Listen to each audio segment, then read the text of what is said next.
Bolt Bros. Okay, hopefully you can see us. Let us know that you guys can see us, folks, because we thought we were live. We were rambling on for a good 5 minutes, and apparently we're not there. So awesome, guys. Crazy game. Excited to talk about it with you folks. We're good. Holy smokes, guys. Heart attack. But we got the dub. Jerry Tillery's a bitch. We all know that. So let's get into it. I'm Dale Henley. You watching the Bolt Bros podcast? Let's do it!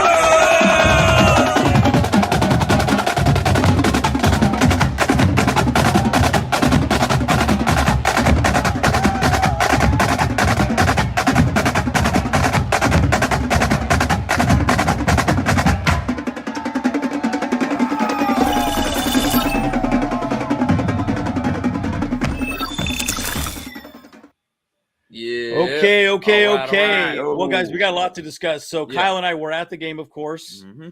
I almost got into a fight. Some old Raider fans, some old Raider SA homemade tried to get in my face a couple times. It was pretty intense, but right. Woo! I don't know. He got a little weird. He followed him into the bathroom and everything. Tried to follow me in the bathroom. I was like, "You gonna try and kiss me, sweetheart? What's going on here?" He had a kind of a fisherman's hat, look like a sea bass, something like that. It was pretty strange. It was pretty strange. I'll tell you. So odd. Anyways, guys, but throw your questions out, guys. There's a lot to discuss. We're going to review the stats. So why don't we start with the elephant in the room, and that's Brandon Staley. Mm-hmm. Folks, whoo. I love his aggressiveness, but even in the postgame show, Daniel Popper was asking things like, why go for it? And he's like, oh, and then he started getting a little snippy with Daniel Popper, and well, Daniel, I'll cover that later. And it's like, bud, well, why are you, putting unnecessary risks out there, right? And it just feels like we're getting there. And folks, guys, do you see that with Brandon Staley? For whatever reason, he seems to keep putting this team in harm's way, right? We could have made that a little easier and going from there. Are you praying, James, or what are you doing down there? Yes, I am. Wow, yeah, I was gonna say, what's happening over there? You look like you're deep in thought or something. Yeah, right. He's on the can, ladies and gentlemen. I don't know what he's doing. I'm sending out a prayer for Brandon Staley right now. Okay. No, and the thing about it is, like, with Brandon Staley, I think a lot of the fans have a lot of hard time kind of understanding what he's doing and where basically, making these crazy questionable decisions. But like the one stat I'll throw out there, if we go out to this year, he's 2-0 making questionable decisions and going for it on fourth. He's 0-2 being conservative, Brandon Staley. I mean, the difference of between a 0-4 team, a 2-2 team, and a 4-0 team is very, very small between this team right now. Yeah. And I don't know where the balance it could be at this moment. It's a hard situation. I'll say this. The defense has stepped up when he makes those calls and it doesn't work. But it also we're inches away from basically ending a game and going into victory formation if you got those fourth downs. So it's such a weird thing to kind of take it as, I hate Brandon Staley for making these decisions versus, he made the decisions, they worked out, but he could have easily been an 0-4 team, at this point. Yeah. And he even said we could easily be a 4-0 team at this moment. Exactly. Yeah. And I'm like, okay, but it's like, it's almost like he has a gambling problem, right? And he just can't stop. He just can't stop, rolling the dice, Right. It's like, wait a second, like, why are you doing that? There was just no reason to go over that. Right. And look, the team looked good. And he kept saying, man, there were things he kept, I need to unpack this. I know we're in the bye week, guys. I'm going to probably unpack this. I might even do some off topic thinking about this and maybe say something like, I want to do a Thule video, but I'm probably going to do a Brandon Staley video going around fourth and such, and maybe review the analytics on that a little bit. But he just kept saying things like, our defense is playing at a high level. We could get a stop. And I'm like, why do you keep pressing your luck at this moment? Right. It's almost like, no, sorry, they're just going to stop them. Well, you don't know that. Yeah.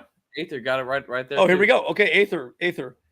Good thought. How many times are you going to go ask your defense to make stops? What the F more doing on your offense went to bed in halftime? Yeah. I'll say this. They started just running the ball like crazy. And I get it, right? They got a little too focused on just running the ball. And I understand they started playing Marty ball the second half, and then they just could not get going. But man, it's like, why put your defense in harm's way? That's what all the people are saying. Like, why do that? There makes no sense to do that. And I don't know. Yeah. Yeah. It's a hard thing to kind of figure out here, guys. Cause it's like, I mean, also on top of that, like I could understand Brandon Staley saying, oh, Khalil Mack's playing out of his mind. Well, that's one player out of the, 10 other players that aren't playing out of their mind. That's exactly like right. The back end of the defense was not very good at all. I wouldn't say that we were terrible by any means. It was definitely statistically our best game of the year. But at the same side, Aiden O'Connell, who looks like he lives in a van down by a river. Yeah, he looks. All of a sudden, he looked really good in the second half. Like, what happened here? See, the thing is, though, like I've noticed with Brandon Staley's defense, it seems like we're really good for one half, then we start teetering off in the second half. And I felt like we kind of did that a little bit today, and we teetered off and not kept our foot on the gas, basically. I think it really has to be a complete game. Now, if we go and transition to Kellen Moore, I mean, Kellen Moore kind of had the opposite effect in this game and didn't play very consistent on his play calling in the second half. Yep. Just he ran the ball too much. And yes, Bolt Babes, we don't know where you were at. We were there. We were up and down Thunder Rally. Did not see you. Well, we came super late though, so we did come. Unfortunately, we had a lot of random things that we had to take care of in the morning before the game. Let's review the stats of the game, guys. And so let's continue talking about this in general. Total yards, Raiders had 264, Chargers 305, passing 188. Okay. Which kind of blew me away. I didn't even expect that, really, you know, at all. Yeah. And 150. And I'll give it up to Devontae Adams for even coming back. I think he tweeted out or said something like, I just got to nut up or something is what he said. I was like, wow, okay. Really interesting. Nut up or shut up, boys. Nut up or shut up. Anyways. Yeah. I mean, but that figures. Zombie land over there. This is it right here. I felt like it was like, sorry, we're going to run the ball.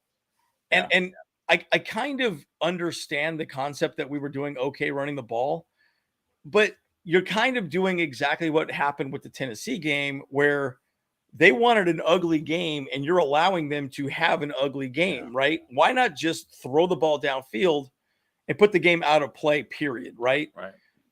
I just felt like it was a little too conservative and we got stubborn in we want to rush the ball. We're not the Steelers, right? Right. And I think Brandon Staley kind of walks around thinking that we are the Steelers and we have this amazing defense. And statistics would say that is not correct, right? That's my problem with it, right? Right.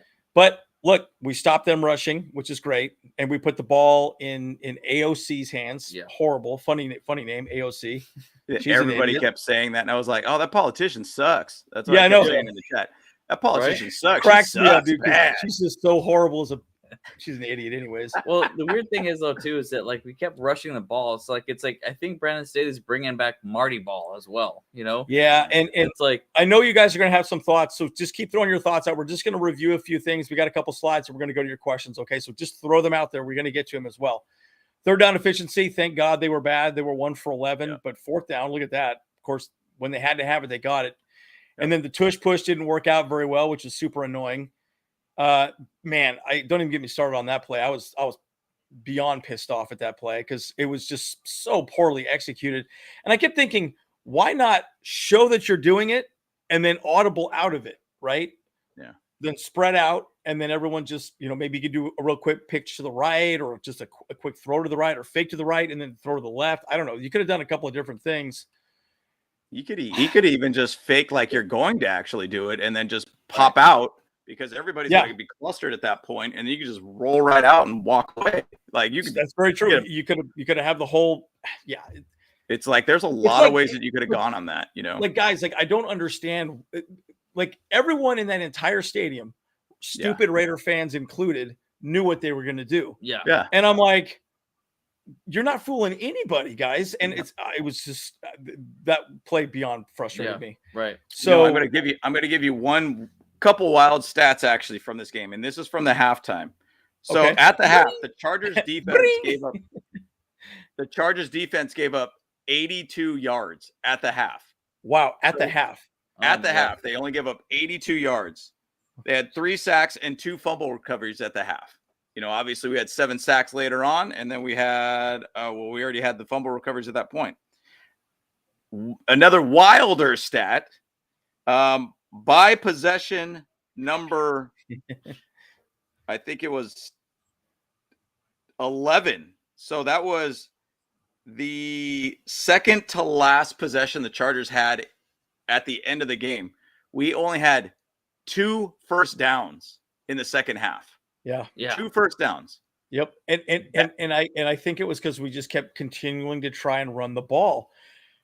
I get the concept of trying to win the game and have the ball in our hands. And I think that herein lies is my frustration. We are consistently seeing, we need to have the ball in our hands to win the game. We need to have our ball in hands to win the game. Let's just run the ball and kill the clock. Yep. Dude, pedal to the metal, balls to the wall, all gas, no brakes. Just throw another touchdown and they would have just shut up. Yeah. By the way, I was beyond pissed off on how quiet the Raider fans were for the entire game up until like the last 5 minutes. Yeah. Dude, it was beyond loud in there. I'm like, holy smokes, shut up. But James, I do not want to hear a word from these idiots. But James totally called it because that's exactly what happens. They come in from the tailgate, they all passed out, But then all of a sudden, they wake up around third quarter and they're like, we have a chance to win. They go, let's go. And it's you sound like the guy from Simpsons, the drunk guy, the Duff Beer dude. Barney. Barney. That's his name. Barney. Oh my gosh, all Raider fans were Barneys. That was the guy that was trying to fight me, dude. That guy looked like he did look like a Barney. He looked like Barney, bro. I was like, oh my God, look at this guy. Yeah. Let's review some stats real quick. Justin Herbert didn't have the best game. No, we did not. But again, he only threw the ball 24 times. Look, it's Justin Herbert. Throw the ball more than 24 times. Yeah. Right. Do you know what I'm saying? Right. Do you know what I'm saying? Okay, Joshua Kelly had 17 carries. That's almost more throws attempts than Herbert had. Yeah. That makes no sense. I get it. Where I'm getting frustrated, I think, is you're seeing stubbornness here with Moore and also Kellen or Brandon Staley. And they're just not adjusting to what's working, right? The second half, they were not doing a good job of rushing, and you saw it. I mean, Darius Davis, I love Darius Davis's rushes, by the way. He looked great. Justin Herbert, the tush push didn't work out too well. Isaiah Spiller didn't work out too well. Palmer was our bright spot, but he only had 3 receptions, guys, and one of them was at the very end of the game. Yeah. That was right? the game-winning catch. The game-winning catch to lock it down. So there's some things that need to be cleaned up offensively. And again, the Raiders were very banged up. But dude, Khalil Mack, what a game, dude! Yeah, it's incredible what Khalil Mack did, getting 6 sacks, 2 forced fumbles. I think I saw a stat that he had 22 quarterback pressures in this game too.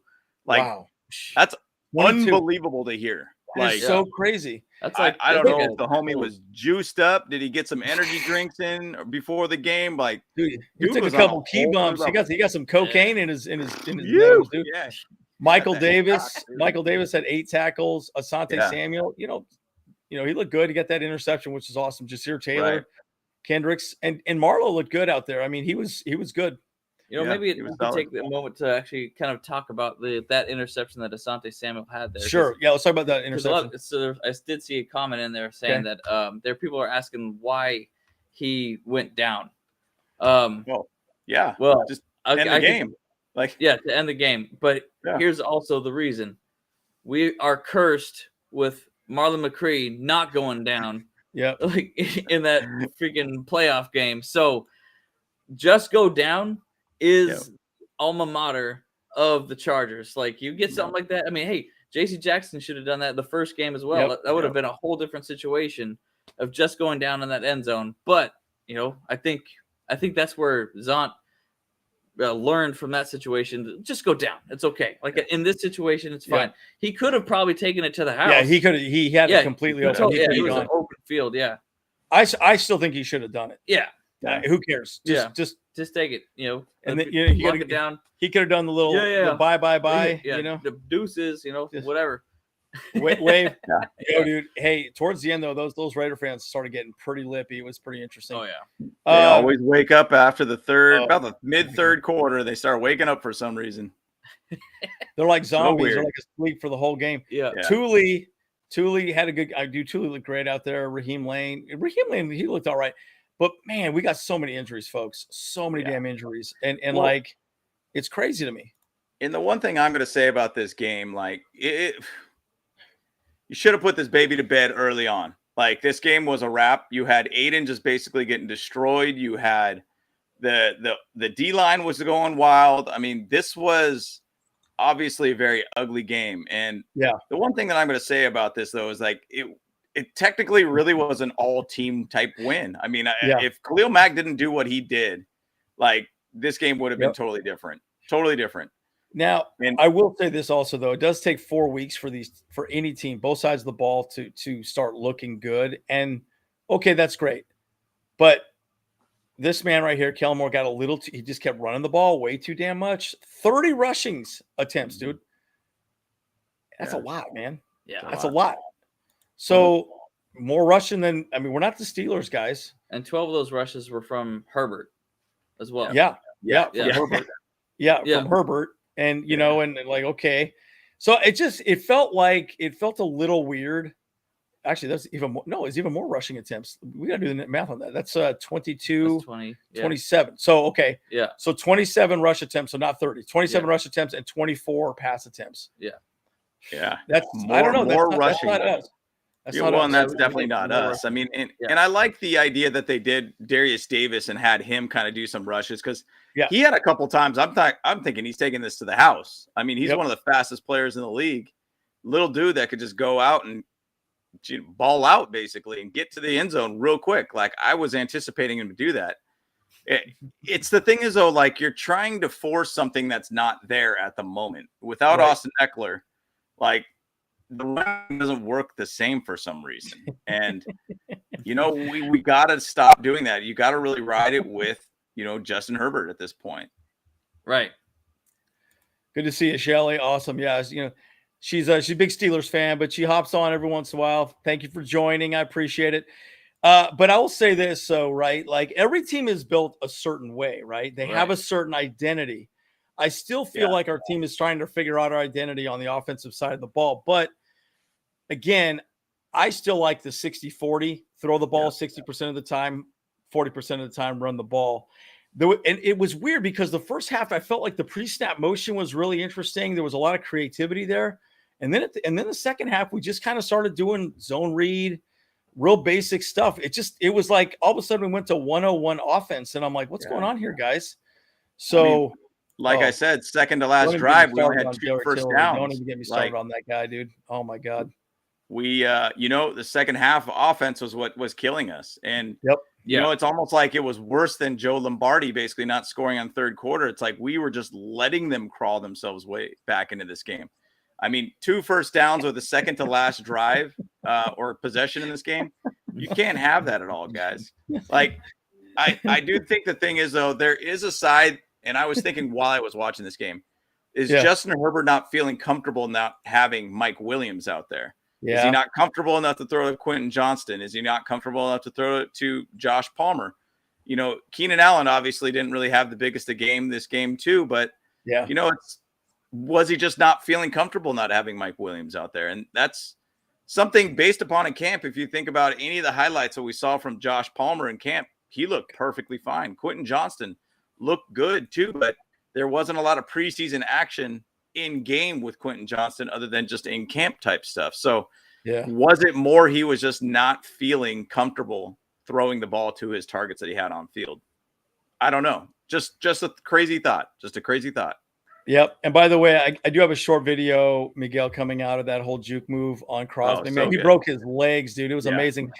And then Tillery, speed bump, dude, man. That guy. Who was the guy? Who was the guy that Herbert stiff armed? What was it? Oh, the defensive lineman. I got another video on that too. 6, I think, or 95 on the Raiders. 96. Yeah, it's and I can't remember his name. Yeah. He's just a normal defensive lineman, but man, he made him look stupid, dude. That was unreal. Yeah. So good. So good. I got a short of that coming as well, too. But look, Herbert looked good. He did hurt his finger. Oh, yeah. You see his broken finger Isaac right Rochelle? There. Was that Rochelle? No, it's a different person. Oh, that's what Goomba was saying. It was issued to Rochelle. Oh, it was Rochelle. Who's one of our guys back then. No, it wasn't Rochelle. It wasn't him. No, it was somebody completely different. No. So by the way, what happened to his finger? We don't know because we were at the game and they started talking about it. Does anybody know exactly what happened to his finger? Yeah, everyone's saying that. So he got caught in Max Crosby's, or is it Max Crosby? Yeah. Max Crosby's helmet and his face mask. And post game, he talked about it and he said, it's not really anything that big. I don't really feel like it's even pulsing or hurting that bad or anything like that. But he kind of made it, just blew it off like it's nothing bad at all. So got it. Yeah. Oh, I guess it was Isaac Rochelle. Yeah. Interesting, because I was Google was wrong on this, so I better change that. Wow, it was Isaac Rochelle. That's funny. Yeah, okay. 96. Wow. You know what? The Raiders are where ex-Chargers go to die. Dude, exactly. You know what? We got to do a short on that too. Yes. Ex-Chargers that go there to die. Yeah, that's like crazy. That's the elephant graveyard for Chargers fans. Elephant graveyards. You go to the Raiders, man. Go to the Raid turns. Yeah. Okay, dude, it's wild. They put him as a strong side linebacker in the defense too, and so. Yeah. And Isaac Rochelle, I don't believe, played that position with us too. So that's pretty wild to see that he's out there. I think they had, but he was playing defensive lineman, if I remember correctly. Yeah, and he's probably playing more closer to the line than anything. But that's wild to see. Yeah, pretty interesting. But again, one of the things I'm going to say about our cornerbacks, I'm a little frustrated with this cornerback by committee thing that we keep doing. And by the way, no J.C. Jackson again. What's going to happen with that, dude, guys? We talked a lot to people like, hey, you could cut him. Kyle was having a conversation. He's got some inside information about JC Jackson, guys. So you guys will like this. Yeah. So my good friend named Charles, he actually was talking about how he was actually sitting next to the trainer for JC Jackson. And the trainer specifically said, yeah, you probably should cut him. It's like, his own trainer doesn't have very much confidence in him, like his ability to play for the team right now. So it's like, I mean, guys, it's not looking good for him, So it's like I mean, like, what do you guys think? I mean, do you think he's gonna get let go pretty soon, or like we're gonna try and figure out and like we were talking a lot about too, like the probation thing that he had, like that we might be able to find a way to exit that contract so we can get back all that salary cap that we have with him, Yep. Yeah, and look, I'll tell you, dude, like he looks pretty bad and he's complaining a lot too as well. And that's pretty funny. And speaking of obviously JC Jackson, he hasn't done well at all. So it's been pretty frustrating seeing what he's doing out there as well too. But again, this guy Lightning Bug, I love what I see here. Oh man, thanks Polyborn. You just told us that he subscribed. Yeah, he's down for it. Nice. Thanks, man. Thanks, man. By the way, there's a lot of guys that I was chatting with on the Sunday Ticket too that were like, "Yo, I'll check out your podcast, man." Like, and then a lot of people giving us a shout out. Oh, Bolt Bros, what up, dude? Like, it's pretty cool. So I was hoping some of the guys might pop in here from that too. So I don't know, dude. By the way, I would take a 5th or a 6th round pick for JC Jackson, dude. I mean, yeah. You can trade people at any point. God, what is? Oh, I freaking hate this thing. Yeah, we can trade them. It's just a mess. And guys, keep throwing your questions out as well too. I know this is a little bit all over the map right now. Yeah, but look, Darius Davis looked great. And I will say this: our special teams did not play great. I think we've up to this point, our special teams has been pretty awesome. We have not looked. This last game was not good. We just did not look great special teams. Brandon Staley talked about that specifically after the game as well too. I was going to just say, and I know we're bouncing around with a lot of different slides here, but I'm just throwing out JC Jackson's contract. You have an out on his contract on 2025. If basically say you traded him now, essentially it'd be like a half year and a year on the contract. So if some other team was to pick him up, they would obviously probably split some sort of salary at some point and just go from there. I don't know what team's going to want to spend that much money to get him at this moment. So, I don't really know what we're going to do with the guy. I have no idea what we're I mean, clearly he's not getting any play time. You know, you got a guy you spend 82. Here's the thing. That's on Brandon Staley. Yeah. You remember, he specifically said, I want this guy. He came in, his eyes were gleaming. It was Christmas morning. J.C. Jackson walked into the building. He had his whole awesome little notebook on J.C. Jackson. Oh my God, you're the best corner, blah, blah, blah, in the whole world. He looks like dog shit. He looks terrible. Yep. And he's looked bad all last year. He got hurt, obviously, and now he doesn't look. I mean, obviously he's hurt still to some degree. He's not 100%, but it's so weird to me. It's so weird to me. But it is really an odd, and just to say for Kyle bringing up a little bit about the whole issue that he's happening right now with legality and stuff, which is crazy. It's over a $600 ticket, by the way. Like, it's not like a crazy amount of, money that he's got to deal with here. But it would be interesting to know if there's something in the contract that he could get out, or the Chargers could get out of the contract.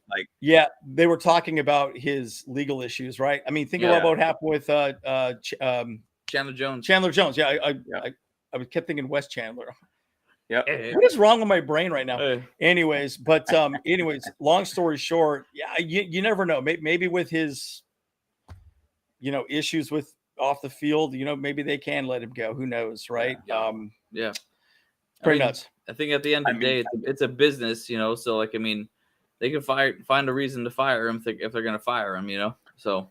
And I mean, if you could take him to a team, let's say the Niners or something like that, they got tons of salary cap right now. I mean, I think the Niners would probably make him a pretty serviceable dude over there. But if you could get a trade of some picks or a player, I mean, I don't know who you'd be able to get, but Goomba's over there saying like, hey, with Mike on IR, would you trade for Chase Claypool and bring him to the Bears or something like that? I don't think the Bears really got enough money to be able to support that contract, but within trades, generally they say, hey, we'll pick up X amount of dollars, you pay the rest, kind of thing. So who knows really what they're going to decide to do. I think there's going to be something big conversation wise going into now our bye week that we're going to figure something out there. I don't know if you're going to really have this big giant leap of who J.C. Jackson is going to be, if he's all of a sudden just going to know the system and be a better player, or it's just going to be, hey, we got to find a way to get rid of this guy. So I just don't know. I don't know what we're going to do with J.C. Jackson. It's a frustrating process right now to watch. Yeah, it really is. And it sucks, right? It sucks. Yeah. And, anyways, the drama will continue. But let's talk about some bright spots here. Khalil Mack, dude. Woo! Yeah. Yes. Big Mac showed up, and he pretty much dry humped AOC all over the field, which is pretty sweet. I made that comment to a Raider fan. He didn't seem to like it. Well, do you think why? I don't know why. I don't know why he wouldn't like it. Remember what I said to that one guy? He said, "How many rings you guys got?" I said, he literally put his arm around me, and I looked at him and said, "Bend over, I'll show you." He didn't like that either. I thought that was pretty funny. By the way, that's a great comeback when all these stupid Raider fans start talking about all the rings they got. Yeah. Bend over, I'll show you. Yeah, what? He just looked at me, did not know what to say. He just looked at me. He was perplexed, and I just walked away. He probably thought about that all game too. Probably. Yeah. I was like, did that guy hit on me? What's going on? Yeah, what was that? But here's the thing, though. Khalil Mack, I mean, dude, bro. That he straight up ball. I did not know he had 6. Remember when we chatted with that one guy? He goes, no, he had 6. I thought he had 3. Yeah. Because it was really loud. We were on the 200 level, and it was just running around like crazy. 6 sacks, folks. That's crazy. That's crazy. Bro. Yeah. And 22 pressures. Is that what you said, James? Yeah, it was 22 pressures that he had. 2 forced fumbles, 6 sacks. There's only been, I think, 5 or 6 linebackers or players that have ever had 6 sacks in a game. The record is 7. And he almost got to that point. And I mean, it was unbelievable to see what he's seeing. And I thought he only had 3 sacks this game too. And then I looked at the stat sheet and they're like, nope, he's got 6 sacks. And I was like, bro, that guy went off, dude. That is unbelievable. That is beyond, that is a game that he will remember probably for the rest of his life. And one of those that if he gets to the Hall of Fame, I think he's at 90 something sacks in his career right now. that's one of those games that you're like, dude, at 31, 32 years old, went out there and got 6 sacks, 2 forced fumbles, just pressured every single time. I mean, unbelievable game. Unbelievable game. I mean, players in the NFL would love to get 6 sacks, by the way, in a season. In a season. Got it in a game. Yeah. Like, in a game. That's wild. Unbelievable. Unbelievable. He was dry humping that rook all over the field. And I'll say this: he must have done like 5 or 6 lines of coke before the game, and then at halftime, I don't know why I keep saying stuff like that, but anyways, slammed a couple of energy drinks. Yeah. He had that prime. He had that prime. Yep. And Aether keeps talking. Okay, so we're gonna go through questions now, guys. I know we've been rambling. We did our piece here. Quick. I'm just gonna tell you that who has the record is Derek Thomas for the Bills back in 1990 when he had 7 sacks. Wow. Crazy stat. Wild stat. He had 2 times that he did 6 sacks in a game in his career. It's unbelievable what Derek Thomas, just looking and researching who that guy was. Unbelievable. Derek Johnson was an absolute, or Derek Thomas. Why do we keep saying that? Derek Thomas was an absolute stud back in the days. And I think, it might have been the Chiefs. It might have been the Bills. I'm not sure which one ever was Bolt Lightning, but I probably the Chiefs, I think. So, well, you guys can't sleep on the fact that he also got 5 tackles for a loss too, though. Unreal. Yeah, unreal. That's freaking insane. Unreal. He was penetrating all day. Penetrating. That's right. Good triple word. Yeah, and and then I did also school one guy, some other stupid Raider fan. Oh, you guys had no rings. I said, yeah, we got one in 1963. And he kind of looks at me. And then like this total blank stare on his face. And I said, yes, that was before the NFL. And he's like, oh, yeah, okay, well, it doesn't count. I'm like, yeah, it does. And he just looks at me. Oh, okay, well, whatever. Like, shut up, dude. Okay, so anyways, I don't agree with that. I think there's more pressure on Staley right now because bottom line, these boneheaded calls are kind of stressing people out, dude. And this is when management gets frustrated, and this is when the fan base gets frustrated, right? And again, I think Moore is definitely kind of on the hot seat, I suppose, to get the most out of Justin Herbert. But Brandon Staley's gotten nothing out of his defense for 3 years, and and J.C. Jackson is another black eye, 100% on him as well, because he was the one that like I said, sat on Santa Claus's lap and said, hey, Papa Spanos, can you go buy this present for me? J.C. Jackson. Yeah. He's going to work out. Turns out he's a bitch. So anyways, that's my point. So anyways. It's a weird thing because if you go back on the history of J.C. Jackson with his team, remember he was balling out in camp. He had a really good showing against the Cowboys. We're like, man, this guy's going to be real. And then all of a sudden, oh, man, he's going to have ankle surgery, take a bone out of his back of his heel or something like that. Yeah. Came back from that, kind of didn't really seem like he really wasn't ready to go. And then he ended up blowing out his knee. And like, it's just such a weird history that we got with J.C. Jackson. I mean, there's something that's going to be coming up with this. There's going to be some resolution at some point. I don't know what it's going to be, but this bye week is probably going to be that time where they're going to make a decision somewhere. Yeah, I think so. There's plenty. Again, we don't have a game until the 16th. The 16th. So it's kind of like the longest version of a bye week that we can ask for. Yeah, that does suck. So we're and guys, let us know what you would like us to do videos on from during the bye week as well too. I think I'm gonna do a video on Thule, maybe a video on Brandon Staley going for it on 4th down, talking about the statistics bit.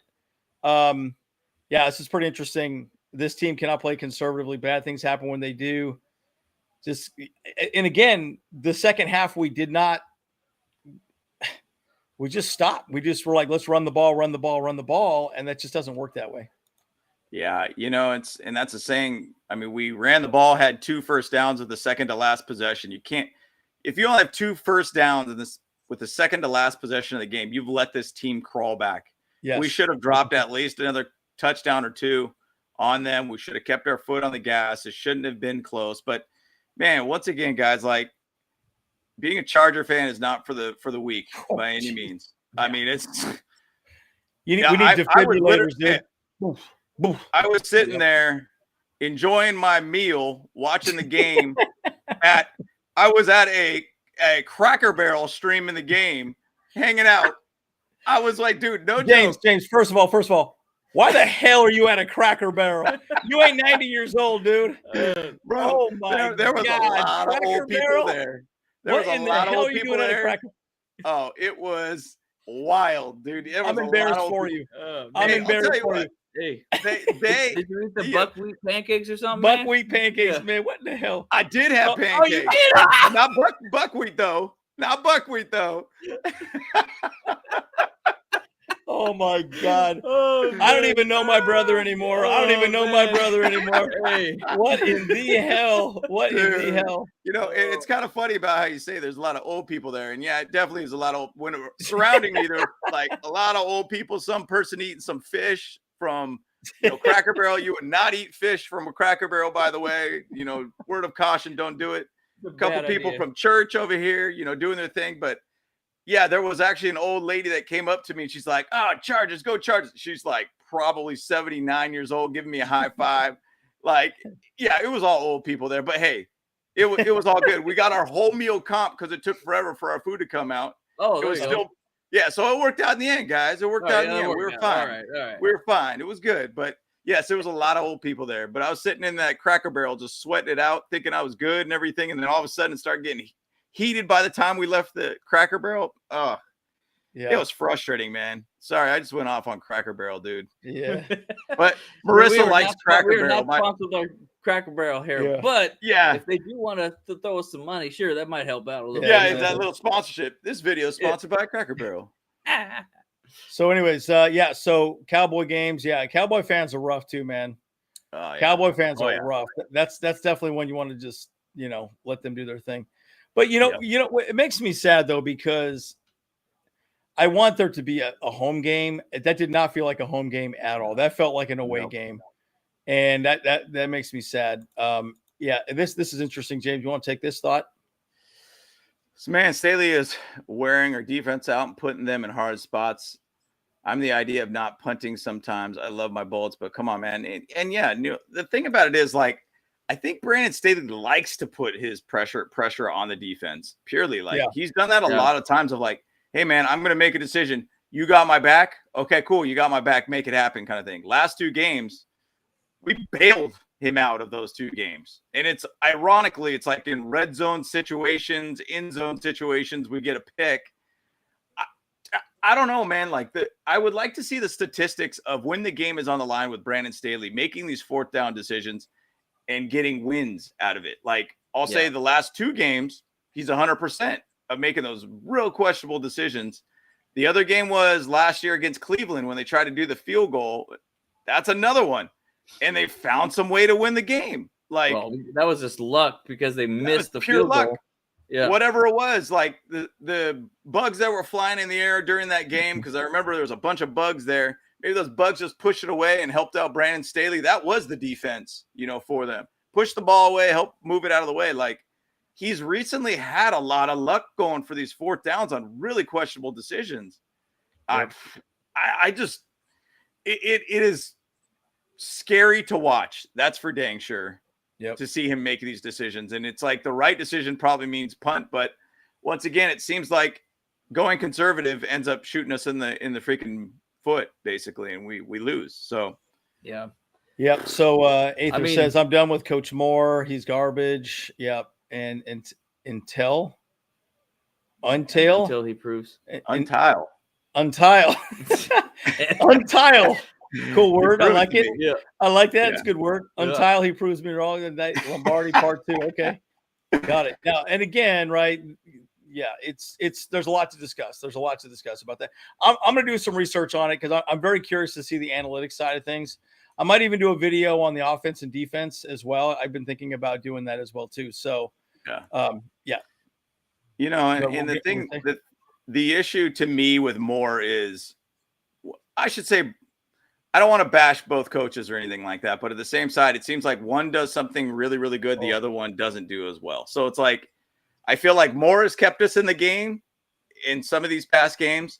And then Brandon Staley, like defense kept us in this game this time around. So it's like can we just both be on the same page and just go balls to the wall and just keep the foot on the gas? And we're not doing that. It's like, we're not in sync as a team all around. Yep. So, you know, it's frustrating. I'll say this, like, I mean, after thinking about it a lot more with last week's 4th and 1 situation where they went for it, and they were like, we were on our 24-yard line or something like that. Yeah.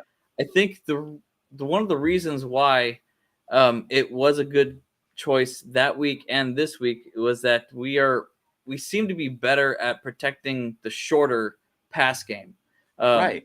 So like if they had like 80 yards to go, they would burn us on that long ball. So you're talking about the red zone. Yeah. So yeah, not the shorter pass game, the red zone. No, so instead of having 70 yards to need to go downfield, 30 yards is better in our wheelhouse, basically. Yes. We showed that today. Yeah. Yeah, and it sounds we actually so wild to even say that at that time too. Yeah. So right. So that's the only argument that I can see from Brandon Staley's perspective is that probably that's what they're looking at, and they're saying, "Oh, well, we're not as good as on the deep pass. Let's just protect against this short game." So, yeah. Yep. And this is interesting. Dan SoCal, Sports SoCal. I don't know. I had not heard anything about this. Did you hear anything about this, James? That Lindsey's not coming back at all? I was busy eating pancakes at the Cracker old Barrel. Fogey's home. Yeah. Did you get a nice new walker there as well? It's fantastic. I did get a nice walk. I got the good job. New tennis balls for the bottom of my walker. Is great. Okay, here we go. Very exciting. But I really don't know the whole deal with it is. And now they say it's a non-emergent based heart condition. Now, any heart condition is not a good thing as an athlete by any means.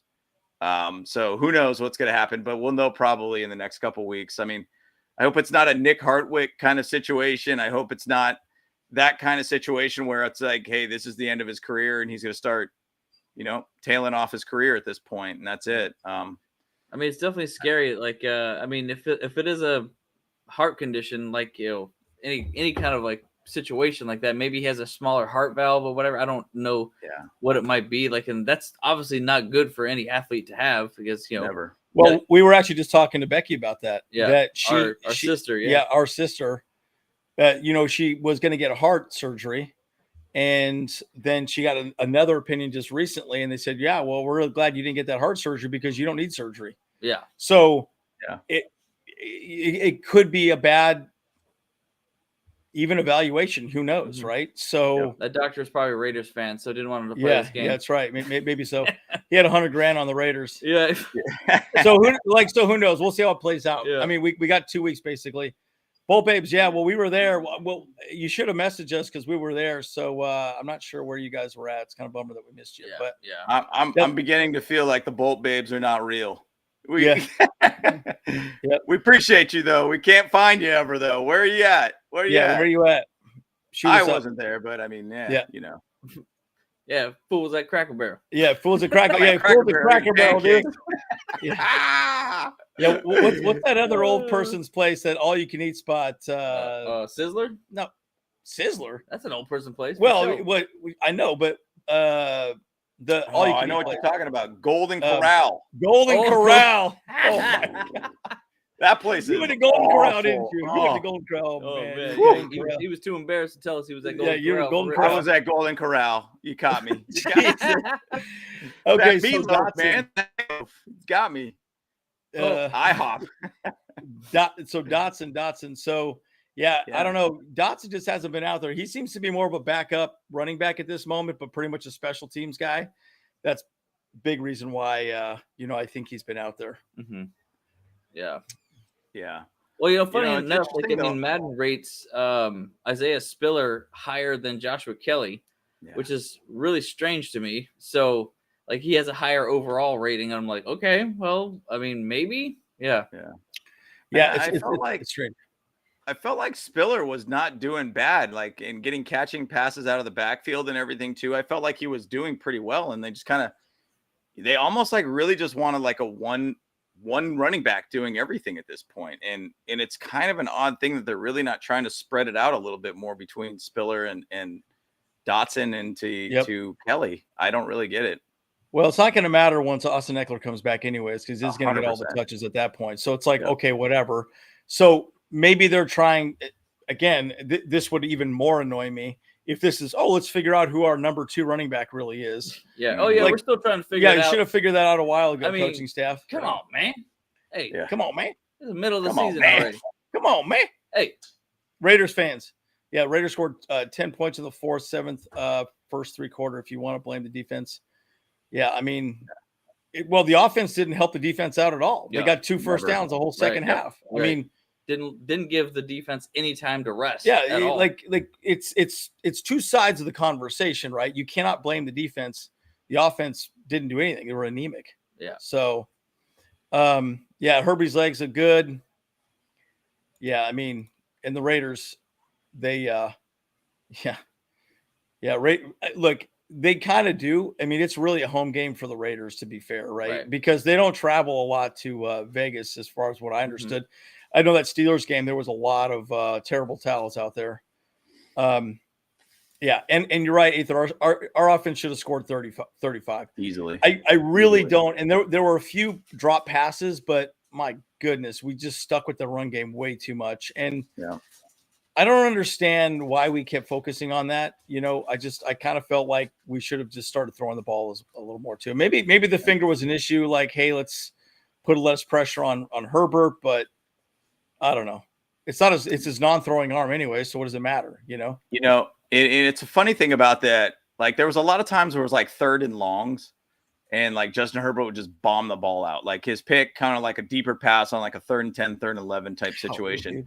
What a high risk throw to try to end a game of just going with a bomb throw on a 3rd and 10 to Palmer and like try to find a way to basically get that catch to end the game. Like, I kind of would be interested to know what Kellen Moore's thought is behind that versus like, hey, let's just get to the first down. We needed 1 first down. We don't need 55 yards for a first down. Kind of thing. Like, it seemed a little weird.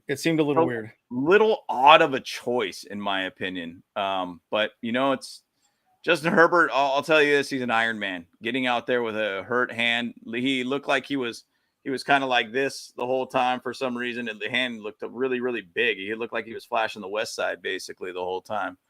But he made it happen out there. I mean, Justin Herbert's an absolute Iron Man. Yep, he is.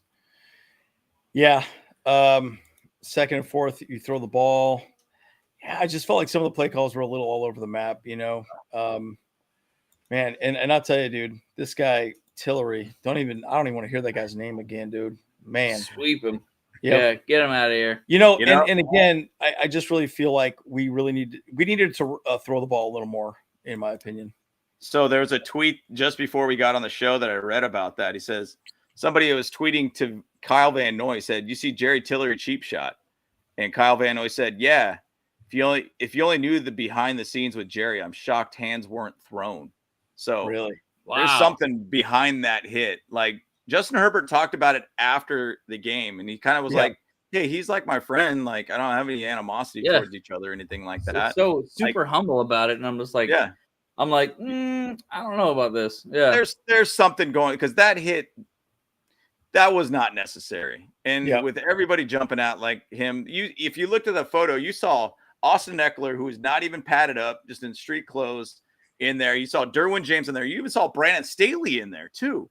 Like, there were dudes up in there. Like, the team rallied around him, and man, he's our guy, dude. And so there's something going on there. And I don't know if it's just because, I mean, last year Jerry Tillery obviously got cut, if you know that whole thing, but he got cut for a reason. He was not playing well for our team, and I think he was asking for too much, and Brandon Staley wasn't willing to give it to him. So it is what it is, but there was something behind that for sure. Kyle Van Noy has a little bit of insight on that.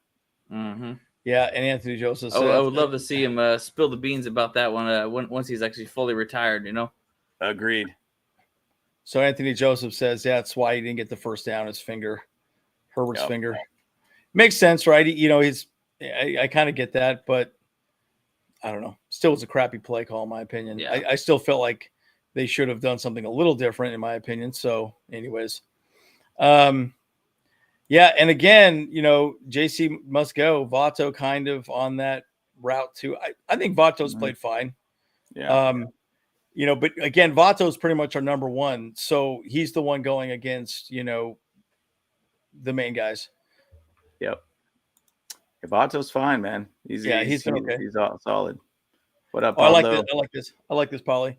Trade JC for Sauce. I'll take that all day. All day. Yeah, no doubt. I'll take that. So, yeah, and I don't know what's going on with Dean Leonard. They said something. Didn't they say something about a hamstring with Dean, or was it an illness? Oh, gosh. It sounded like a hamstring issue for him. Okay. For Dean Leonard. Yeah. Okay. And so, man, it's just what's up with these hamstring problems too, man. I mean, it's just so crazy to me that it's just been so bad. And Goomba, yes, the whole Chase Claypool question. I don't know. I like the idea of Chase Claypool, but he's pretty jaded. I think they want a 5th or 6th round pick, so I don't know about that. Yeah. In my opinion, I think we can get some good depth in the draft. So, in the Bears right now, where Chase Claypool's out, is an absolute mess. I mean, they had the Broncos on the rope. 28. I think they were up 28 to like three, maybe. I think it was. Oh, really? Oh. And they ended up losing the game. 31-28. Like, dang, are you serious? I was talking smack to all these Broncos fans with the Book Brothers account, dude. It was great. And I bailed out of that conversation. I gotta go. Like, deuces, you suck. Wow, yeah, dude. It was crazy, man. That was insane. The Bears bared, dude. It was crazy. They bared down. Yeah. So JC, I think JC will probably something will happen in the bye week. So some will get some. Tom will get him moved around somewhere. So. Or they'll just keep him. Maybe they discipline him or whatever, Yeah, honestly, the way Tom Telesco works, I'm pretty sure we're going to keep him. It's he doesn't really tend to make moves. Let's ask you this question: would you take a 7th round pick with him if they take like half of the salary? Because that's probably what it would cost. Yeah, it would probably take half of his salary, and we only get a 7th round pick out of it. Yeah, so. I would probably say yes at this point. Best believe if he gets cut, he's going to find his way over to the Patriots again. Yep. Guarantee he's going back there. Yep. I'm pretty sure though that with this question right here is that I think Guyton is able to return for the Cowboys game. So after this week, he's now eligible to return. But I don't know. We still don't know his status yet. So I guess we'll find out more about that in the coming days leading up to the next game. So and QJ, I think really he's just not worked into the system yet. I think there's a few things he's not doing, and I also think Herbert doesn't have the same familiarity with him as well too, right? I think that's why Mike Williams and Allen get so many looks, and now Palmer's the guy, but QJ. I don't know. He's looked a bit up and down, but I think maybe this bye week will work out well. Obviously, they'll take time to focus on, hey, let's get this ship going in the right direction. Yeah. And again, Larry, I thought this was weird too. This was kind of my concern. I brought it up on our live last week that Herbert has the tendency to kind of look at one person. Again, he looked at Keenan Allen the entire time against the Vikings, period. Yeah. It was just Keenan Allen. He didn't look at anybody else. I think this time he tried to, but it just didn't seem to work out. And I don't know. I mean, I don't think he had his best game, obviously, but also, there was, I don't know, he just wasn't in rhythm, in my opinion. So. Yeah, and that's the thing that I was saying earlier in the show. I just kind of kept feeling like, Leader Ricola, dude. Oh my gosh, Leader Ricola. Oh my gosh, that's one of the best shows. That's fantastic. AOC does look like him. That's funny. Like a skinnier version. Yeah, that's good. That's funny. I knew he looked familiar. But the whole thing that I was going to say earlier in the show is like, I do feel like Justin Herbert's just not feeling comfortable with a set of wide receivers, not having Mike Williams in. It's like he feels like he doesn't have trust or something with his receivers. So I really hope that QJ and him start working a lot more in this, during the bye week of getting on the same page. Because 100%. Dude, we got to get that guy like Josh Palmer. Like, I think he's a better receiver too. And he had 70-something catches last year with Justin Herbert stepping in really well for us. And he's got to be able to look at everybody. He's got to do that. He's got to work that through. I think the problem too, though, with Mike Williams out might be his last snap as a Charger, which is pretty sad. Yeah, we'll see. I do not think he'll be back next year with the amount of money we're paying him. Matt got their whole team pregnant. He definitely did. Sure did. He definitely did. And by the way, yes, there was a couple of Raider fans that were kind of cool, that were just kind of quiet, but the rest of them, man, just loud. Raiders, like, oh my God. And by the way, I thought the same thing too about this heavy Chevy guy is Darius Davis-Debo. I mean, he was lining up in the backfield. The problem that ticked me off, he did a lot of that at the beginning, and then he completely stopped at the end. Yeah. Like, it was working. Yeah. Why are we going away from that? Like, I didn't understand not running it once or twice more, or even just faking it, having him do the motion thing. Mm-hmm. Yeah. It was a little weird to me. I didn't quite get that. I think that's honestly another one of the Chargers' curse, because we've done that a lot where we actually end up like going away from something that keeps working. Yeah. Like we just like stop. Yeah. We're like, oh no, let's stop doing this. Even though we're getting 200 yards per rush right now. Yep. let's start passing the ball instead now. It's like, why? Yep. You just keep going. Yep. Yeah. And yeah, they were pretty disrespectful. I mean, that there was a few that were just pretty crazy. We just try to avoid them. Yeah. I just walked away, and I didn't want to see anything. The Ray turds don't know their history. Can totally see that they don't know crap about history and honestly about any other team. They literally, I literally said to that guy, hey, 1963. And he just looked at me. I'm like, oh, you didn't know that? No surprise there. Yeah. It's pretty crazy. Yeah. I mean, I've always felt like a lot of Raider fans still think that Rich Gannon's on the team or something like that. I always think there's a lot of Plunkett jerseys. Tons of Plunkett jerseys. Yeah, so he's still on the team apparently. Yeah. Okay, so Jose, this is good. What changes, adjustments you see coming during the bye? I think they will finally solidify the defense for players like the corners and stuff like that. Because I know we talked about there was a bit of a rotation on that. Yeah. I think they'll probably get more of Darius Davis and QJ involved, also Simi, and then also Jalen Guyton. So I do think our offense is going to look very different come the second half, after the bye at least. Yeah. But I think our defense will be more solidified. And I also think JC Jackson will be something will happen there.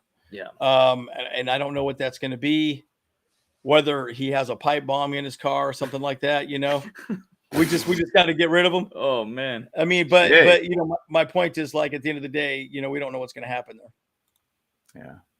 What do you think? Yeah. I really hope that we get a little bit more solidified on offense. I feel like we're a little bit out of rhythm. I think obviously having Austin Eckler back would be a big boost for this team. So, a lot of people out there are like, hey, get rid of Austin Eckler, dude. You know what it's looking like right now without Austin Eckler. Like, this offense doesn't have the same rhythm without him. Same chutzpah. Nope. Yeah. Palmer, the push off. I didn't see a push off. I don't know about you, James. What'd you think? Absolutely. I was like, that could have easily been an offensive pass interference. He fully extended his arm. I thought, I was like, oh, no way they're getting that. It never called it. And I was like, okay. I mean, obviously it was very much a deep pass. I didn't think that they were going to even go with a deep pass like that. But yeah, I felt like it was an offensive pass interference for sure. Like, I was kind of stunned they didn't call it on us. That's the Charger way, That's when you get a great play. Oh, nope. Offensive pass interference. Pull it back. I like that. Definitely a two-gummy game. That's amazing. That's perfect. Oh my goodness, that's perfect. Yeah. I don't know. It'd be interesting to see what's going to happen. With QJ. I think he'll get it figured out, but he needs to get in rhythm with Justin Herbert. He's not, clearly, and I just think there are some things that they need to figure out. Well, the one thing too with the Quentin Johnston catch or attempted catch, that kind of high point catch, he tried to body catch that versus hand catch that.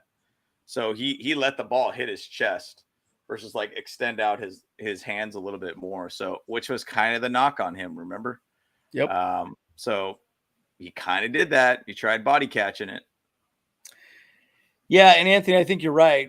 That's a good question. Would you want a conservative coach or an aggressive coach? I would just say we have probably the most aggressive coach in the league. Mm-hmm. That's the difference, right? So maybe someone a little less aggressive, but definitely not a conservative either. Yeah. So yeah. I mean, being smart about choosing to be aggressive, I think earlier in the game is better than later in the game, in my opinion.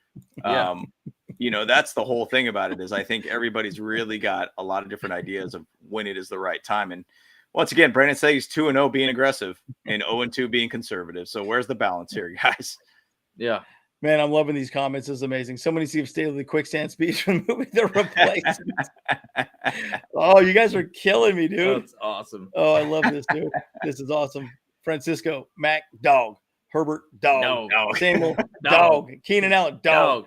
Palmer, underrated, dog. Dog. Oh, yeah, he's a dog. Yeah. He's a dog. Oh, yeah. He is a dog. He's a dog. Yeah. James, my baby. Andrew really upset. Me tonight. You have to take me, or Andrew, I'm going to unsubscribe tomorrow. Okay. I guess so. Oh, Arthur, dude. Come on. That's all right. There. Hey, man, you got a lady. You take your own lady out to dinner, yeah? That's right. Yeah. Was JC even playing? He was not. He was not out there at all. So nope. Yeah. Very interesting. Again, like I said, I do think something's going to happen to him in the bye week. So it's going to be interesting. Even in the post game, I don't think anybody even asked about JC Jackson. No. So I almost wonder if Brandon Staley's like, don't talk to me about it. Or if he did say anything, it was very short. Yep. Okay. So let's see what else we got here. It'd be interesting to see if we do trade. I don't even know who would want him at this point, man. I just really don't. Oh, did we just get a donation from the Bolt Babes here? Oh, the Bolt Babes showed up. Oh yeah. During the bye week. Thank you so much. During the bye week, the Chargers will be participating in a live action Street Fighter at Cracker Barrel with James. Let's go. Dude. Hey, those pancakes weren't bad. I'm not gonna knock those pancakes. They were pretty good, dude. They were pretty good. But yes, we're the youngest people in the restaurant, by the way. For sure. James doesn't need to be in Depends for a few years at least, right? He's got a little time. He's got a little time before he needs to put on his old man Depends. You know, the funny part of it is my wife tends to like a lot of like old people stuff. She's into knitting now. She likes to puzzle. Oh boy. She loves going on cruises and playing bingo. So Cracker Barrel don't knock cruises. Hey, don't you be knocking cruises. Don't knock cruises, son. Good times. Thank you. Yeah. Oh, man, cruises. Cracker Barrel fits perfectly. Man. She likes those. She likes those big cherry candies, and I was like, only old people like those. That's kind of a weird thing to like, but you know, cherry candies. Yeah. But thank you, Bolt Babes, for the donation. Thank you, Bolt Babes. Absolutely. Yeah, that's absolutely. Awesome. And reach out to us. Our emails are down below. Shoot us up. Shoot us up. Hit us up. Yeah. Shoot us up. Wow, it's late. It's late. It's like the Justin Herbert signal when he's doing the gun. Yeah, that's the machine gun. Love you, my baby. Always. Kellen Moore was pathetic in the second, and he was, dude. Yeah, he was. Yeah. I think they were very focused on the running game, and I'm like, dude, just get some chunk yardage. Yeah. Like it was like let's not turn the ball over. Mm-hmm. I don't know. There was just playing not to lose. Yeah. That's not good. Just start focusing on getting first downs and start focusing on scoring again. Just because we're up 24 points doesn't mean nothing. Yep. I mean, I think we all have some trauma from being up 27 points. So, it's an interesting thought because when Kellen Moore got let go, was it Mike McCarthy said kind of, hey, I don't want you to sit there and just try to ring up the scoreboard. Like, I want you to be pacing the game a little bit. Like, So is Kellen Moore wanting to be able to do that now with the Chargers or not? Why didn't he do that? Yeah. I mean, is he kind of like PTSD based upon like being told like, hey, you don't need to do that. Now I could just pump the brakes a little bit and hope the defense does their job. Like, I don't know, man. Like, I don't know if he's just trying to say like, you need to do like longer sustaining drives. I get that. That makes sense. Tire out their defense, but it's kind of a thought. Like maybe he's just trying to pace out the offense a little bit more. Well, the other thing too, you got to remember that when they call a play, there's usually 2 or 3 different plays in the huddle every time. Yep. And Herbert gets a check or audible to a play. if you recall last week, Kellen Moore did say he ran 23 run plays against the Vikings, who was blitzing cover 0 the entire time. Herbert checked out of 9 of those 23 plays, 2 pass plays. Yeah. So maybe he was doing that here. He was just going to more run plays. I don't know. Yeah. And maybe that was just Herbert's way of maybe not feeling a lot of familiarity with some of these guys, right? Allen and Williams, all the above, but something to take into account at this moment, right? Because maybe Herbert also was adjusting the plays. That could be the case. Okay, this is good. I don't think we're done with but he was big in calling schemes for offense. Clapp was all right this game, but hasn't been good at calling things out. I agree. And obviously he needs to be more vocal, because I don't even know if Lindsey's coming back, period. Yeah. So now the other thing we might happen in the bye week is we sign some sort of center somewhere for the practice squad, or someone we're going to bring up in the 53-man roster. Who knows what's going to happen with that, right? But that could happen. And I was going to kind of point out a little bit about Will Clapp, because I did feel like he didn't play that bad. I didn't feel like we got a lot of pressure up the middle.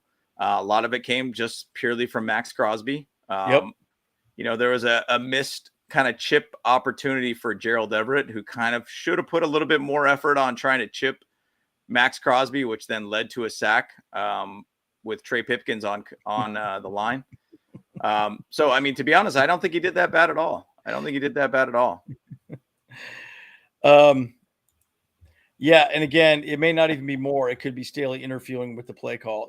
There's some truth to that. I don't know. Yeah. I'm starting to feel a little more like Brandon Staley's becoming a bit of a micromanager, right? Mm-hmm. If we've all had micromanagers, right? Let's say you're doing something and then you have someone breathing over your neck. You're doing that wrong. Okay, dickhead, you do it then. You know what I mean? Right. And so it's like you're not letting a person do their job, right? And so I do wonder if he's getting a little too involved in the offensive side of the ball as well, which he shouldn't.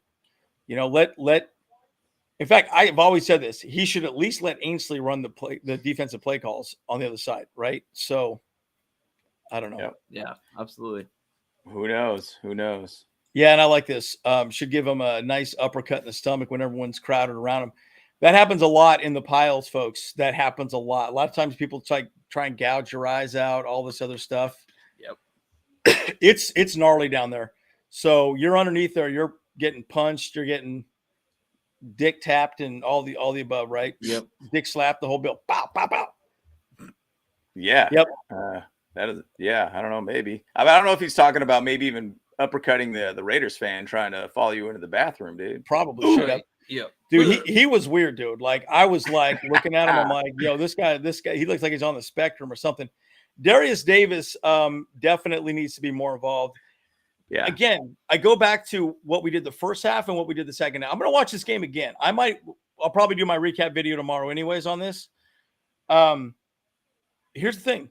We looked great the first half. We used Darius Davis a lot of motion, a lot of stuff from the Miami offensive playbook. And they just completely went away with it. They just stopped doing it. And I'm like, what are you doing? Like, I don't understand why go away from something that got you there, or just mix it up a little more. They just didn't run it at all anymore. So that was just really weird to me. I don't understand. Yeah, I don't get it either. I mean, it was working out really well from the get-go. Keep doing it. Yeah, and there are some discussions around this about Derwin James not being out there. I think, again, my own personal opinion is I think Derwin James does a little too much on the field. He tries to be at too many places at once, and then he's at no places at once. Yeah. So I think it could be a problem. Oh, yeah. Oh, yeah. Cardinal safety wants out. We should trade for him. Oh, that's Buda Baker, right? Buda Baker's a stud. Dude, Buda Baker is freaking insane. Yeah, he's really good. I'll take 6th round for Telesco.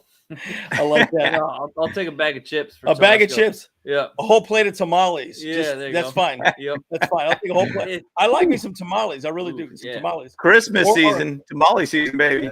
Or a couple of those hot dogs from SoFi. Hot dog. Bacon wrap hot dog. Hot dog. Yeah, y'all know. Cash only, no Venmo. Cash only, no Venmo. Shut up. Cash now. Get out of here. You know they're running drugs out of those things. Oh yeah. All in confirmed that Staley is whether a run or pass game. Lombardi is back to now more just calling that play or run and pass under Staley's direction. All in one episode 1. Interesting. Well, that's something we should probably look into a little bit more as well too. All in confirmed that Staley's calls whether it's a run or pass. Lombardi's back. Then now more just calls plays run or pass under Staley's direction. All in episode 1. Well, they did actually do a lot of audibling though, so it is kind of interesting. Because I know that they do have a run and pass option. Because I know they did a lot of passing out of the cover 0 against the Vikings for sure. Right. Let's see here. Yep. Let's see. Bolt Bros. Okay. Cracker Barrel with James. Okay. Here we go. Cracker Barrel with James. Yeah. Cracker Barrel with James. Yeah. Bolt Bros. See, we've got Indy. Looks he was out there, but I don't think he nothing happened. Nah, no, I don't think he got any targets at all this game. It'll be interesting to see. Will Mike Williams be traded this upcoming off?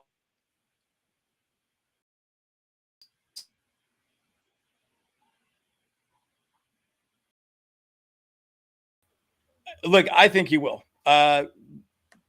I read an article about the upcoming salary cap problems we have next year. Again, I think it's way too premature to have that discussion, but J.C. Jackson, Keenan Allen, Mike Williams, Joey Bosa, Khalil Mack, that is a ton of money with just those 5 players that are consistently getting injured. I mean, save Khalil Mack at this moment, but so, Hey, by the way, Bolt Babes threw out another $20 at us. Oh, shoot.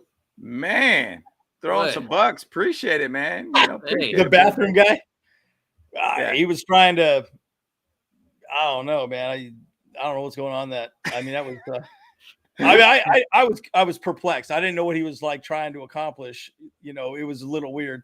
So yeah, but I ain't cheating on you. Well, I don't even know who you are, so you need to come say hi to us one of these days. Yeah. Yeah, by the way, that stiff arm was so sick. I got a short of that coming out tomorrow. So sick. Oh yeah. This was crazy. I did not see this, by the way. James, did you see this? Did you do a replay on this? Did you see Crosby try to push Herbert down after the INT? Herbert barely moved, pushed back. I don't know if I really saw that.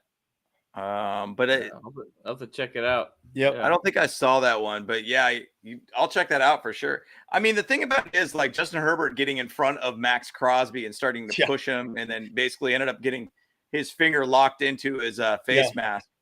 I mean, that's kind of a bad move in my opinion as a quarterback. Yeah. I mean, Max Crosby is a pretty like vicious dude. Like he's an aggressive guy. You should probably not, as a quarterback, come up to Max Crosby and start doing something like that. But at the end of the game, I did see Max Crosby come up to Justin Herbert and kind of give him like, hey, man, good game kind of thing and move on kind of there. But, yeah, I didn't see that. But, man, wild Justin Herbert decided to go toe-to-toe with Max Crosby. Yeah.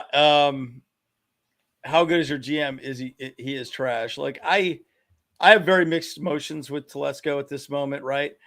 The one thing I will say, though, emotional damage.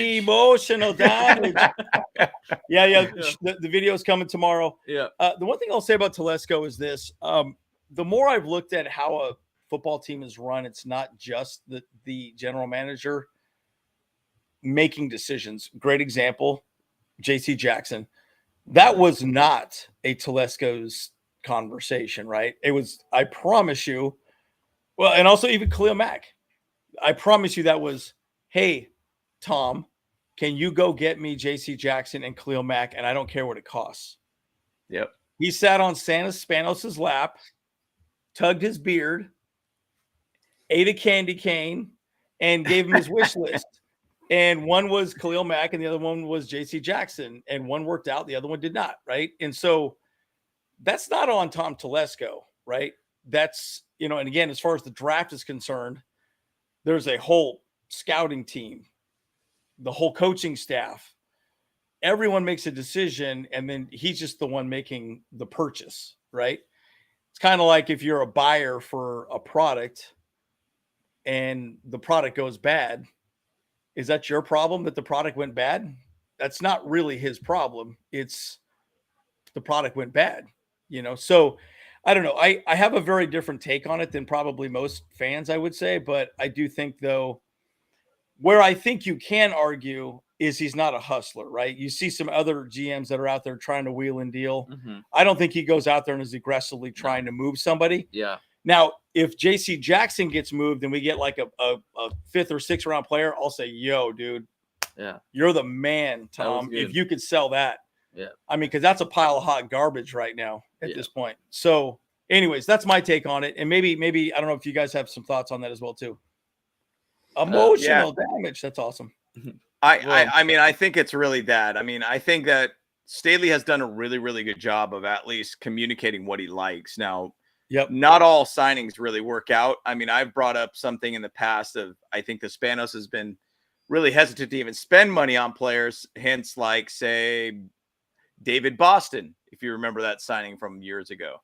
That didn't work out at all for us. And they spent a good coin on David Boston. So I think it's more or less that they just kind of feel a little gun shy about it. And this JC Jackson signing really didn't do so well. Oh, Carl, that's right. Who had the best ribs of Thunder Alley? No doubt. Best ribs of Thunder Alley, Carl, by a long shot. Far. Okay. We were kind of hangry for some ribs after the game, but we didn't want to ask directly, you know. Yeah. So, yeah. Exactly. I mean, I was going to say this about Tom Telesco, though. I mean, I'm not like a huge fan of him, but I think a lot of people call him Discount Tom for a lot of reasons, though. You know, like he goes out and he just tries to find like older players that he can get for cheap or whatever, like not necessarily really good players. And obviously, like I don't expect him to go for anybody before the trade deadline or anything like that. You know, like that's just the way he is. He's just gonna sit around and hope for the best. So that's always my concern with him. Like you're saying, he's not hustling enough. Yeah. And you got to hustle, man. That's a big part of it. Right. And by the way, yes, micromanager and are the owners, do you all think? I don't think so at all. I think they're very hands-off. I think they're involved in the team. But Spanos does not seem like a micromanager to me at all. Now, the Davises, a lot of ways, the Raiders, old Mark Davis. Oh, 100%. Yo, 100% micromanager. Yeah. The Cowboys head coach. What's his name? Jerry Jones. Jerry Jones. 100%. Yeah. Those guys are micromanagers. Well, I would say, like in a lot of ways, sometimes I feel like the Spanos family doesn't even care. Period.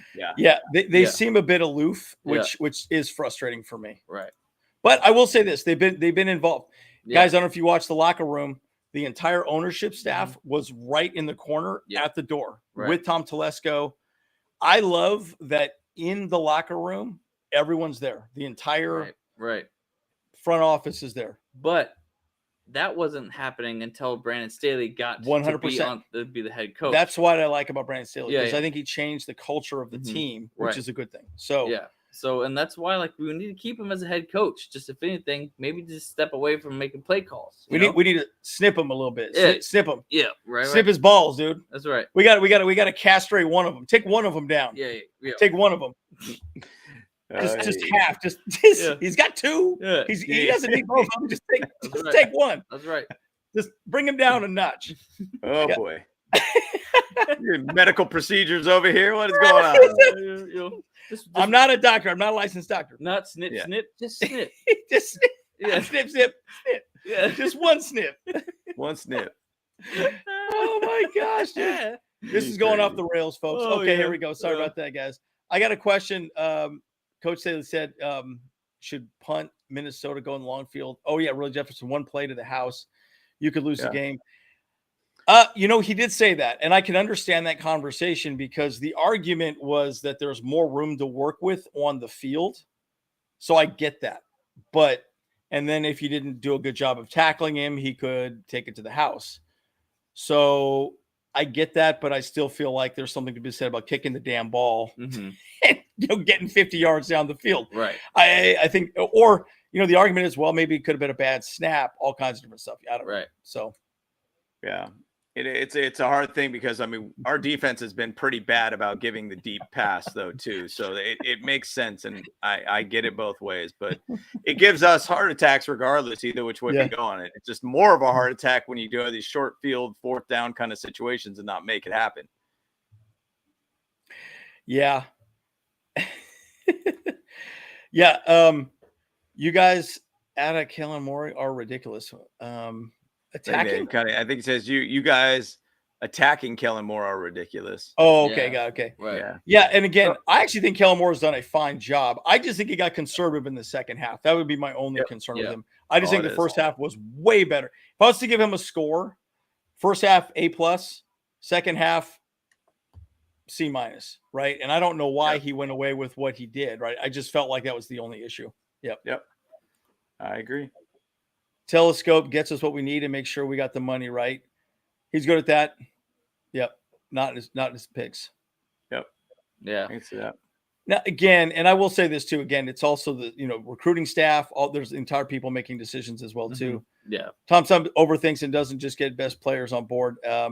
Now the other thing, I had an interesting talk with a friend of mine about this the other day, and I know we're getting close to the end here. That it's not just picking the right player, it's picking the right player for the scheme that you're in. That's why it's hard to bring in a new coaching staff. I mean, just think of, Anthony Lynn ran a completely different defense and offense when he was here compared to Kellen Moore. And now, obviously Lombardi, then Kellen Moore, right? So that's even more difficult for the offense to work with. That's why a team like the Patriots or maybe even the Chiefs, it's a little easier to run because you just are integrated into the system. You're only integrating one or two people. Now we're integrating a lot of people, and that's why injuries are so bad. So anyways, that's just my general take on this. I'm not sure what your thoughts are, James or Kyle. No, that's all it is. System fit. And the thing is, though, I think Telesco's done a pretty good job with Brandon Staley for draft picks. As you can see, Tuli Tuipulotu has done great. I think he's done phenomenal. Obviously, Justin Herbert was before Brandon Staley being here last year of Anthony Lynn's career here with the Chargers. Hey, we got a great quarterback out of it too. So, I mean, there are a lot of good picks that he has done since he's been here. And I think Brandon Staley's done a better job of directing them to players that actually fit his system. And yeah, if we do that surgery Andy was talking about, it would be big ball Staley. No, big ball Staley. Big ball, not big ball. Singular. Ball babes, that's awesome. That's awesome. Hey, Carl told you about my rib. What's he saying? No, their ribs. His rib. Yeah, and I didn't get any jungle juice, but I will say this: we did get some moonshine. That was pretty good as well too. Okay, so let's go to Aether's last question here. We're already at almost an hour and a half at this point as well too. So the field gets stretched. I think that's what that means. When you get inside the 25, it's hardest to score. Well, that's exactly right, because you can play a much more stingy defense because you have the sidelines and you have the back of the end zone as well too. So there's a lot to be said about that. And by the way, we did very well in the red zone in this game. Yeah, I think we were 15th or 17th, 15th or 17th in red zone defense. We're probably more like number 10 right now. So that's good. That's good for us. But still, why take the risk? That's the other thought. It's just, I don't know.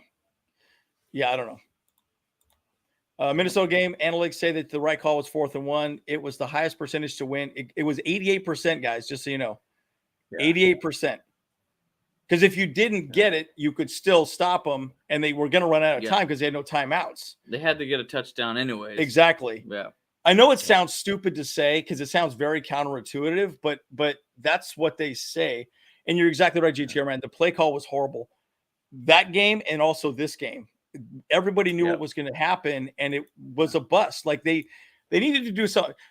I think I may have told you this or James, is that I said spread the field out. Just spread it out. Just make it super wide. And then, then Herbert could even he could have a throw or he could just fake a throw and then just run it up the middle, and I don't know, do something creative at that moment. I would spread it out rather than have it tight, but this is getting off the rails.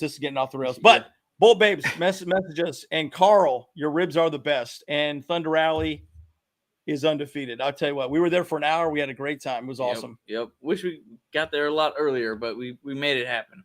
Yes, we made it. James, final thoughts? Kyle, final thoughts? Or would you like me to go first? Yeah, I'll do my final thoughts. So, the one thing that I'm kind of concerned about this, obviously, we're kind of going through a lot of emotions through each of these games, and we're not finding clean wins by any means. Yep. You go back to like last year, we beat a lot of bad teams, and right now, have we beat just 2 bad teams right now? We got to find a way to beat the good teams. Are the Titans a good team? I don't know. They're Dr. Jekyll and Mr. Hyde at this moment. Yeah, so really weird. One week they're great, and then the next week they're terrible. But we're 2-2. I mean, we're right in the thick of things. I mean, the Steelers are 2-2. There's a lot of teams that are right in that zone right now. We're only 1 game back from the Dolphins, if you think about it right now, 3-1. True. So it's not like we're that far off from anything right now. It's a very early season right now, guys. And, this bye week, ironically, we hated that it was going to be early, but it's actually kind of on time for us right now at this point. Just because we got a lot of injuries, we got to get healthy again. I think we got to kind of just get a little bit more analyzing of our defense, offense, and make sure we get this ship straight, because we got a big game against the Cowboys coming up. So, but that's kind of my last thoughts. I hate the bye week, by the way. I hate thinking we're not going to watch any Chargers football for like 2 weeks. So it sucks. And guys, also let us know if you want us to do Monday Night Football a live. We're thinking about doing a live stream. It'd be kind of fun. Mm-hmm. We could crack our lame jokes. Yeah. And then we want to do Monday night, maybe Thursday night. My softball's over, season's over on my men's, and then maybe even a Sunday night. Who knows if we're not doing other things. But I think it'd be great, right? So it'd be a lot of fun. Yeah. Hey, we got some good. Say one thing too. Shout out to our jerseys that we're wearing, because they're 2-0 right now. Oh, they're 2-0, baby. That's right. They're all 2-0, baby. And by the way, here's the crazy thing about these jerseys too, guys. Remember, this was actually your jersey, James. Yep. Remember? So we switched. We switched. Mine, I don't remember. That was like tight on me or something like that. I can't remember that was tight on me. Yeah. And then so we switched it. So that's hilarious. That's 2-0.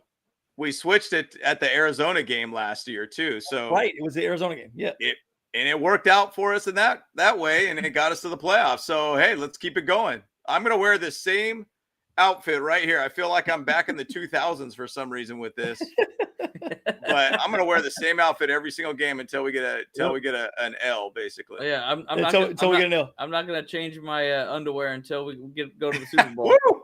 Woo! I'm not going to brush my teeth until we go to the Super Bowl. How about that? Oh, never mind. Your teeth gonna fall out, bro. I'm joking about my. I'm joking. You're gonna be like that Jets fan that was like getting so mad at Zach Wilson. He's that's right. Oh my gosh. Yeah. So we are. So again, guys, we do want to talk about maybe doing a live on Monday Night Football Thursday. So let us know if you guys want us to do that as well too. Oh, we got another we got another donation here. Nathan, nice. Good to see you. Nathan, what's appreciate the biggest it, improvement we could have this season? Ooh. That's actually good. We should all 3 of us answer this question. Yeah, I think so. Man, biggest improvement we could have this season. Well, actually, go ahead, James. Oh no, I want you to go. You already got a thought in your mind already. So it's already kind of happened. We've actually stopped the run. Remember, because think of it this way, we were abysmal. I think we were 30th in the 30th in the NFL last year. We're easily like probably around 10 or 12. I mean, because he only rushed for 60 some yards today. So after week 4, we've already done well at stopping the run. Sadly, we've done really bad at stopping the pass, which last year we were 4th in the league in stopping the pass. So that needs to equalize a little bit. I guess that's what I'm getting at, right? If we could just get both of those to line up perfectly, we're fine. But we're also killing it on the turnover margin right now. So I think we're +5 after this game. Yeah, it's got to be higher than that now. It's got probably, I think, 7. I think actually right now. +5, or you might be +6 or 7 on that. So that's big. Yeah. So what are your thoughts? I could throw the other way around and say our run game is actually going to be a little bit better. And really, it has gotten a little bit better. I mean, the last couple of weeks, I feel hasn't gone as well, but with Austin Eckler, I guarantee you're going to see a nice run game boost for us too. I mean, I think we're currently, I want to say we're like 108 yards on average per game, which was roughly last year. I think we're 87 yards per game. So, I mean, there is a little boost there. And I think that's kind of the one thing that's been kind of a boost for this team. Because really, like this game, we kind of criticized it that, man, why'd you run the ball more than passing the ball?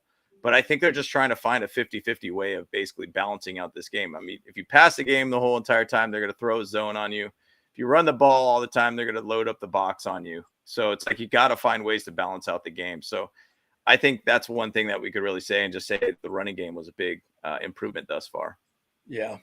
Yeah, I think so. For me, my thoughts are stop letting them burn us on the deep balls. Yeah, explosive plays. Those explosive plays are just killing us. And really, that translates in my mind towards not letting them score at least 2 other times. So if we can start beating them by like 10 points, so 2 scores types of situations, that would be like, that's the improvement that I want to see. Like, like every single year that Staley's been our head coach as a defensive guru head coach, we've literally had 3 to 4 points margins of wins or loses.